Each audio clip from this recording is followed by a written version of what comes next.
Hi there, I'm Whitney Smith, and we are discussing the Ontario Security Guard training syllabus. We are looking specifically on the Ontario website, and we are going through the different sections to really help you understand if you're looking into becoming a security professional, what to expect out of the course. So, Section 9 is going to discuss effective communications. So, as we go through here, we're going to see the section overview. Security guards encounter a wide range of situations and are required to act professionally under all circumstances. So, your trainer is going to review the interpersonal and communication skills necessary to adapt to different environments and scenarios and to diffuse situations when required. The importance of using communication to one's advantage should be emphasized. So this one is going to be 4 hours. So it's a pretty lengthy one, but also very important. As a security guard, you're going to be communicating not only verbally with people, and the instructions need to be clear that you're doing so, but you're also going to be writing reports that people need to be able to understand easily.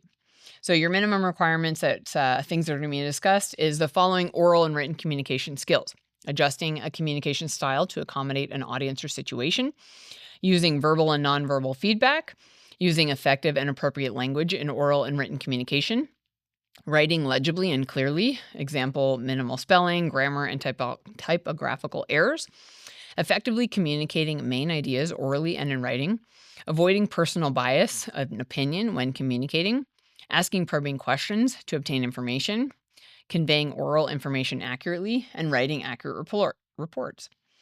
So then you're going to explain communication, adjusting behavior and demeanor, example, in a passive or aggressive way based on the individual and situation. So how you deal with one person versus how you deal with another is going to depend on their attitude, their way of approaching you, right? So if they're, getting puffed up and mad, if you start doing the same, that's only going to escalate the situation more. So needing to really work on your skills and how you can communicate to diffuse situations instead of getting people upset.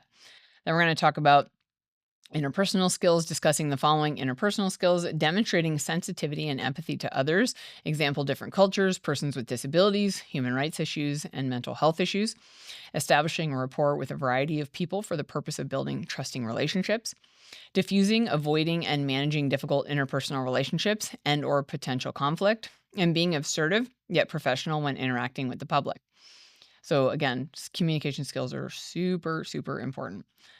So then, of course, talking about communication skills, security guards must provide clear and concise information. Their position requires them to communicate with a wide array of individuals, both orally and in writing, and to obtain information from sources that may be unwilling.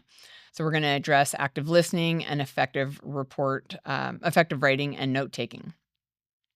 And of course, you're going to go through lectures, role playing, and writing everything in your learning journal. Really work with that learning journal throughout the course. You want to be as much as possible writing in that. That's essentially, call it your diary, so to speak. So that's where you're going to put your thoughts, your ideas, the things that, in a situation, if it's being discussed, what you would do in that situation. So really, you want to be working with that as much as possible. Then, of course, we're going to talk about communication. Security guards need to utilize communication during the course of their assignments. They must maintain their composure and adjust their behavior to suit the individual and situation. So we're going to explain the principles of communication, both verbal and nonverbal, including posture, tone, assertiveness, spatial distance, eye contact, facial expressions, and de-escalation techniques with progressive intervention steps.